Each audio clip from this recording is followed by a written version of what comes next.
comparing the book No Country for Old Men by McCarthy to the movie by the Coen brothers, the first thing I did was try to decide which I liked better. Although there were pros and cons to both versions, I enjoyed the movie better because I thought it had more of a dramatic appeal. The added action scenes, character interpretations, and sound effects were key aspects that differed from the book and made the movie more enjoyable for me. However, the movie is a close translation of the book, and few differences are noticed until you really begin to break the stories apart.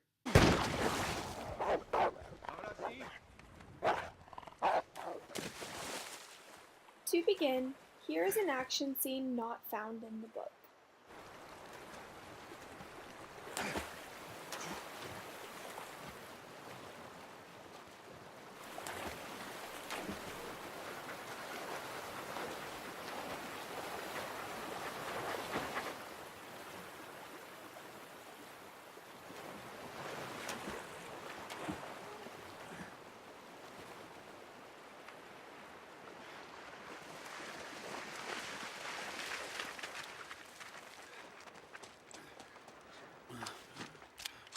I think the extra action helps make the movie more interesting because it keeps the story fast-paced and exciting.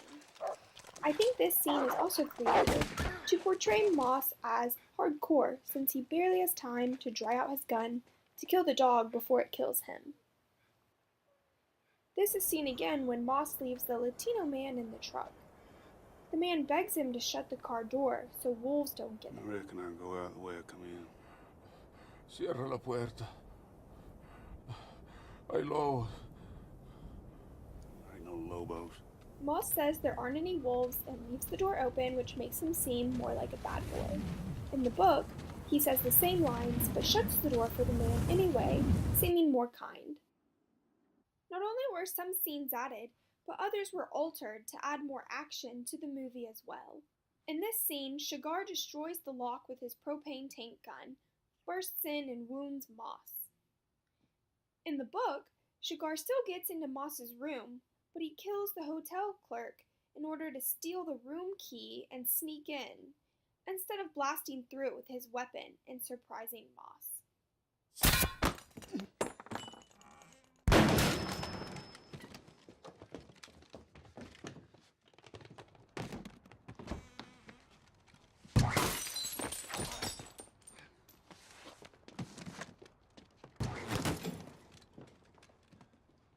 The action of getting into Moss's room more dramatically leaves the viewer on edge and makes the scene more suspenseful, which I enjoy. Next, I enjoyed the character interpretations in the movie more than the book. In the text, Sheriff Bell has multiple italicized interludes that are presented as inner monologue.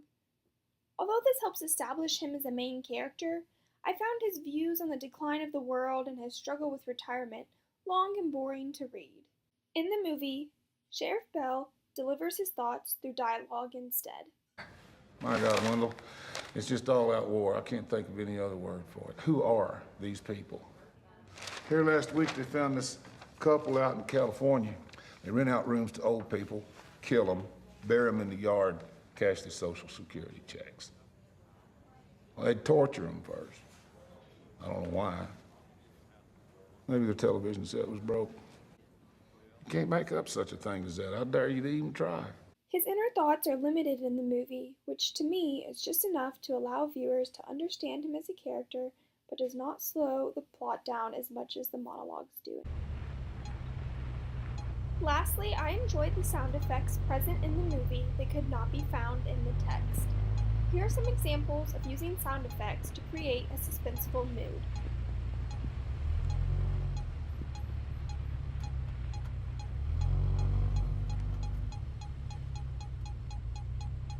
I think these sounds are very creepy and keep the viewer on edge because it means something exciting is about to happen.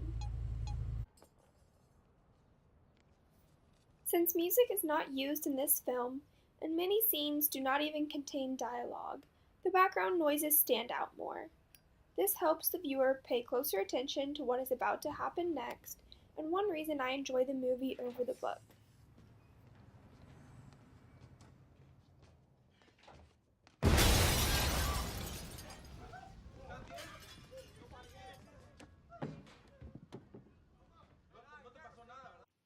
In the end, there are limited differences between the book and the movie. The added action scenes and fewer monologues keep the movie fast-paced and interesting, and the ability to add sound effects increases the dramatic suspense as well. Overall, I think keeping the movie similar to the book is part of the reason it became so successful, but the added dramatic elements it provides are what makes it stand out even more.